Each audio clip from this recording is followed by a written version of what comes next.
we are now on lesson 3 of our trig unit, and it is the last lesson I'm going to be filming today, so this is the last time in this outfit. Okay, so what we're going to do today is we're going to draw angles in standard position.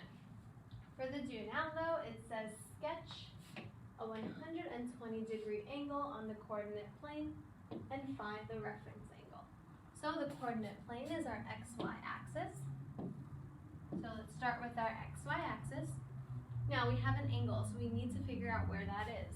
Remember, this is 0, 90, 180, 270, and 360. We have to find where 120 degrees is.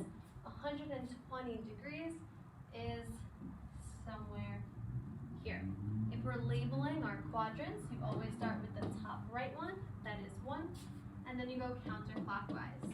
So 2, 3, and 4. So the rule to find the reference angle in quadrant 2 is to do 180 minus theta, in which theta represents your angle. So we do 180 minus 120. 180 minus 120 is 60. So our reference angle is 60 degrees. Now, just to show you what the reference angle would look like on our graph, is here in black is our normal angle. However, our reference angle is this little space over there. Alright, so we are going to be dealing with sine, cosine, tangent again today. In each of your quadrants, there are certain trig ratios that are positive and some that are negative. So in this first quadrant, all of your trig functions are positive. So sine, cosine, tangent, and their reciprocals. In the second quadrant, only sine and cosecant, which is its reciprocal, are positive. The rest are negative. In the third quadrant, only tangent and cotangent are positive. The rest are negative. And in our last quadrant, only cosine and secant are positive. The rest are negative. Now there is a way to remember this, and it is by all students talk constantly, which you guys do all the time, so you should be able to remember this. All represents all of the functions are positive. Students represents sine is positive and its reciprocal. Tuck represents tangent is positive and its reciprocal. And constantly represents cosine is positive and its reciprocal. So we're going to identify which trig functions are positive in the following. So first, let's start here. You always want to do all. Students talk constantly to help you figure out which are positive, which are negative. So this angle ends in the second quadrant with the S. That tells us that sine is positive and its reciprocal, which is cosecant. So those two are positive in that first example. In the second one, again, all students talk constantly. The angle ends in the C, which represents that cosine is positive and its reciprocal, secant, is positive. Here, again, all students talk constantly. The angle ends in A, which says that all of your trig ratios are positive.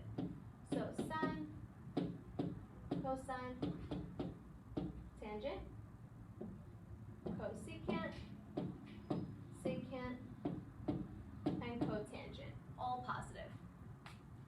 Here, again, all students talk constantly. It's with the T. T represents tangent, so tangent is positive, and cotangent is positive. So an important fact to know, which is going to help us later on in this lesson, is that an angle and its reference angle, they both have the same trig ratio values. So it doesn't matter if you take the trig ratio of the original angle or of the reference angle, it is the same. So why that helps us is we are going to be given a point on a coordinate plane, And then we are going to be asked, find the trig ratios. Now, just having a point is not going to help us much. What we have to do is make a triangle.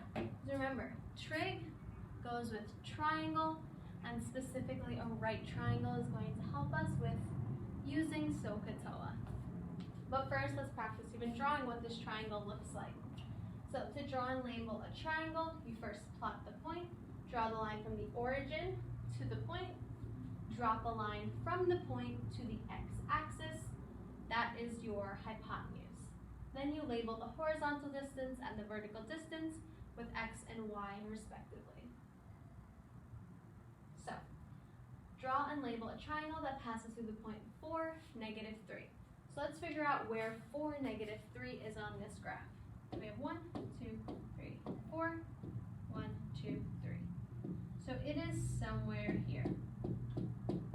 This is our first step. Now what we need to do is we have to take the origin, which is right in the middle of the x and y axis, and connect a line to the point that we drew. Now that is a horrible line, so I'm just going to fix that. So that is our line.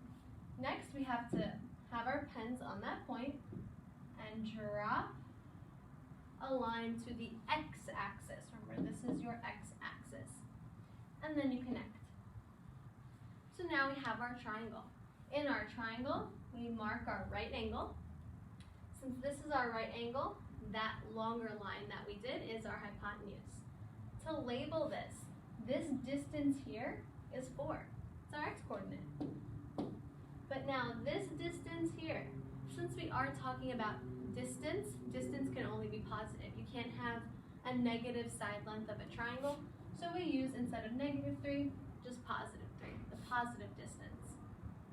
To find the last side, you have to use a very important theorem when it comes to right triangles, and that is Pythagorean Theorem.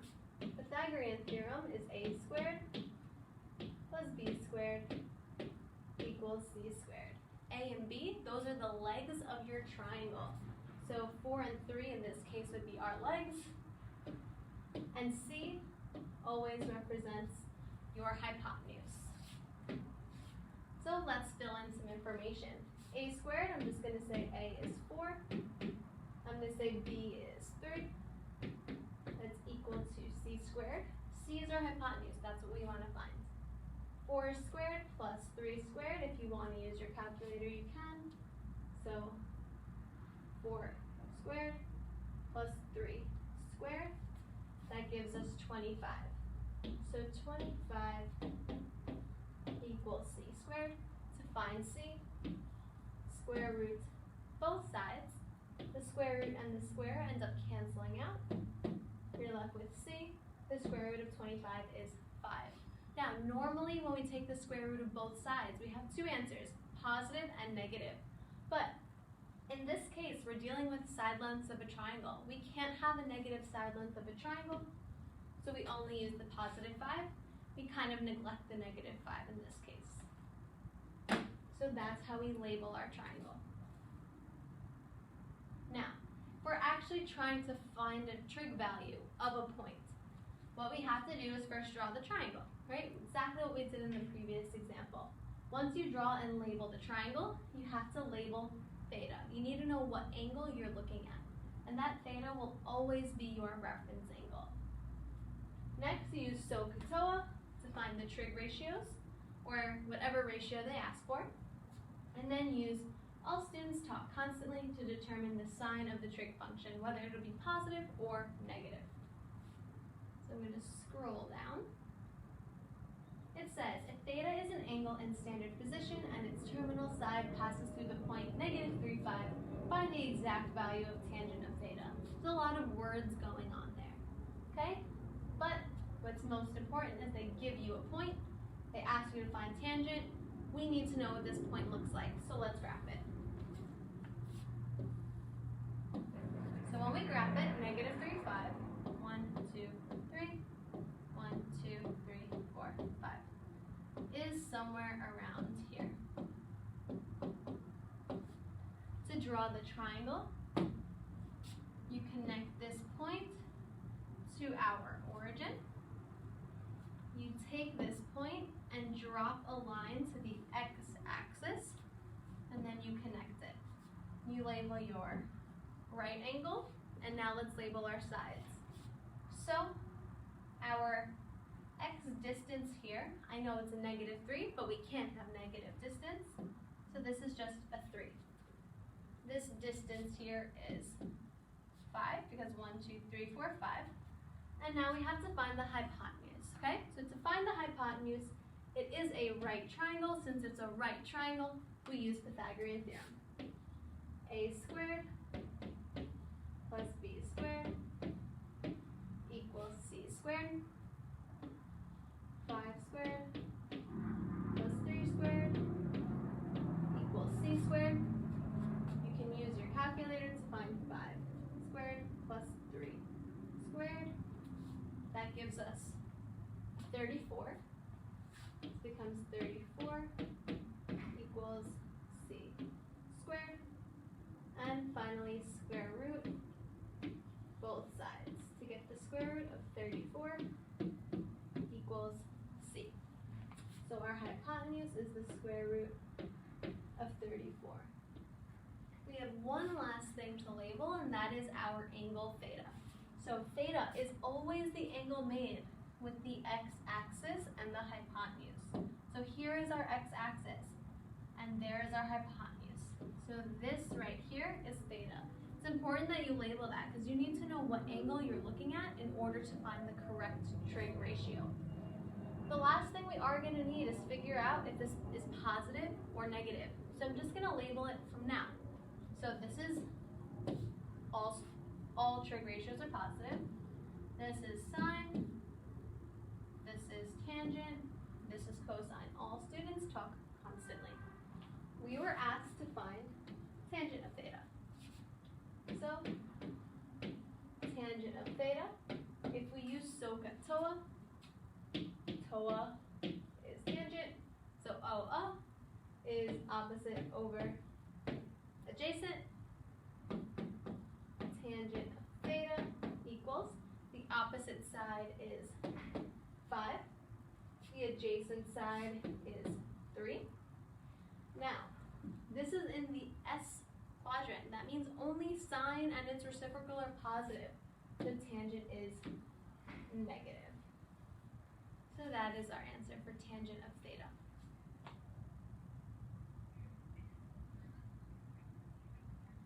Alright, so this one says find all 6 trig ratios of angle theta that passes through the point -4, 5. So they give us a point. Let's figure out what this looks like. So always start by drawing your coordinate plane. So -4, 5. So this is right here. Okay? Let's draw what this triangle looks like. So you take the point, go to the origin, take the point, go to the x-axis. Here is our triangle. Our 90-degree angle is right over there. And let's label our sides. So this distance is 4. So that side's 4.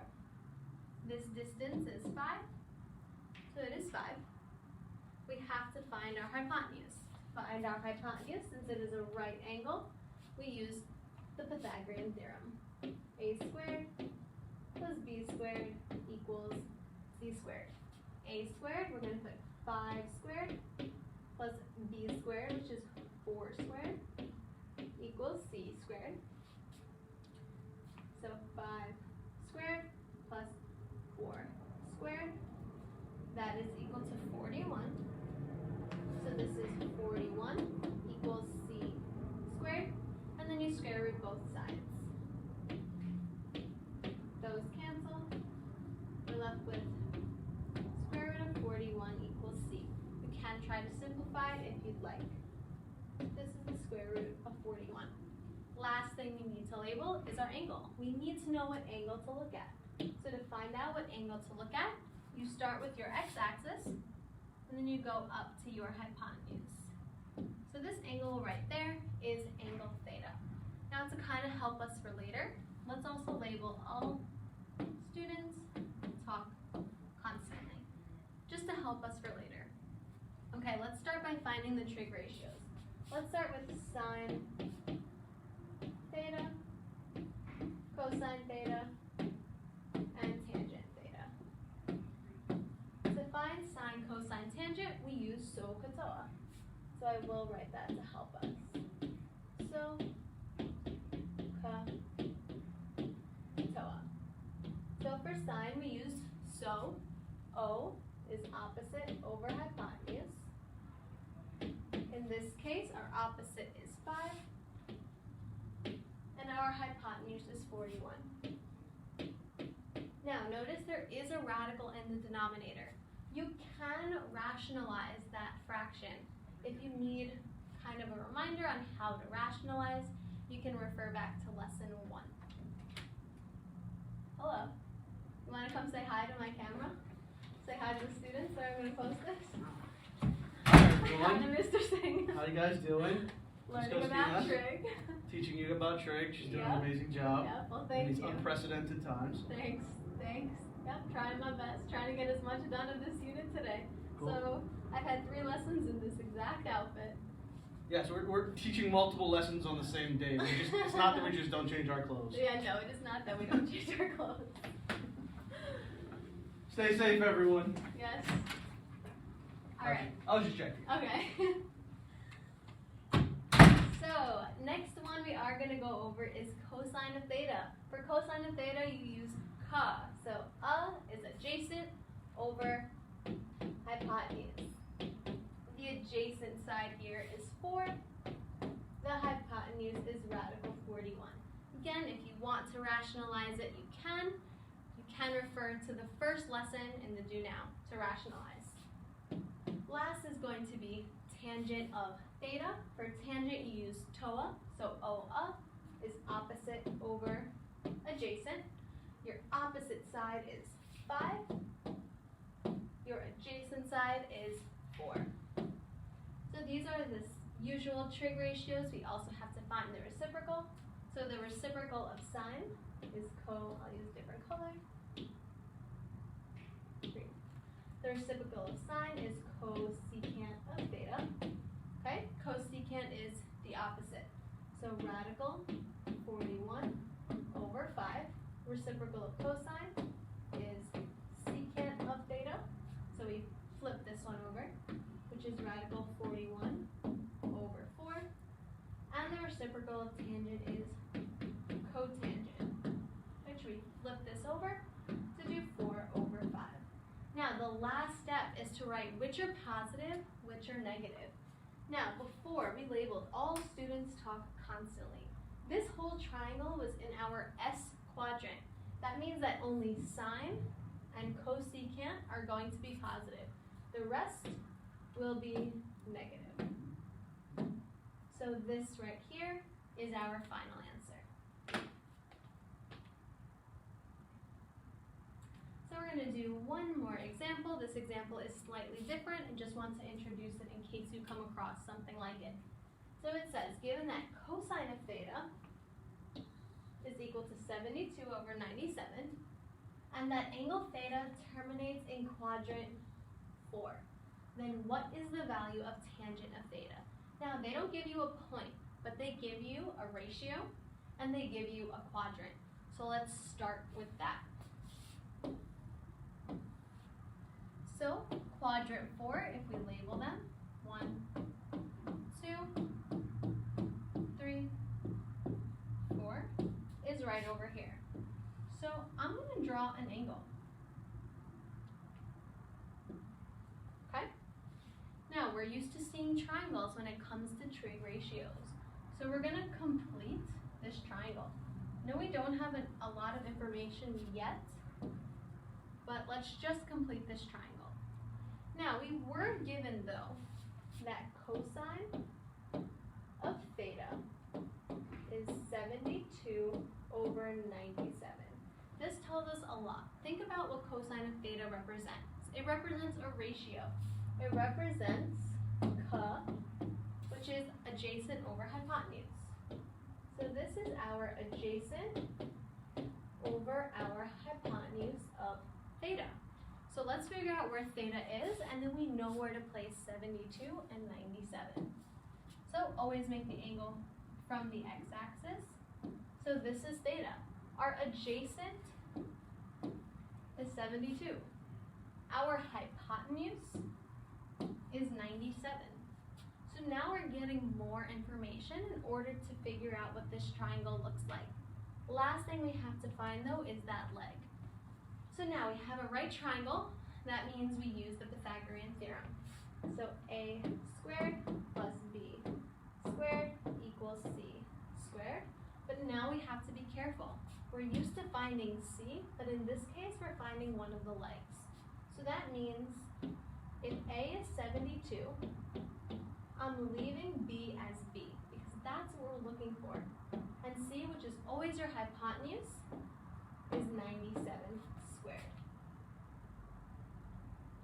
So now let's do 72 squared. It's probably going to be a huge number. 5,184 plus b squared equals 97 squared, which is 9,409. Did I write that right? Yeah. Solve for b. So subtract this on both sides. So we get b squared equals, so from this we are subtracting 5, 1, 8, 4, and we get 4,225. Still didn't solve for b, we have to square root both sides. When we square root both sides, now this is a big number. I don't even know if it's going to be a perfect square, but let's see. So here, let's take the square root of 4,225. And it actually is a perfect square. It's the perfect square of 65. So b is 65. This side line here is 65. We didn't answer our question yet. We just got all the components that we needed to answer it. We were actually finding, or we were asked to find, tangent of theta. So let's find tangent of theta. Think about SOHCAHTOA. Tangent of theta is OA, which is opposite over adjacent. So the tangent of theta here, opposite of theta, is 65. Adjacent of theta is 72. Now, if you want to see if this simplifies, you can always do alpha y equals 65 over 72, which doesn't change at all, so that means it's in simplest form. Last step, figure out if this is positive or negative using all students talk constantly. This is all where c is, which means that cosine is positive, but tangent is negative. So that's the answer for this type of question. Okay, and we will stop there. Please complete this problem on a separate piece of paper and upload a picture of your work and your answer onto the assignment on Google Classroom.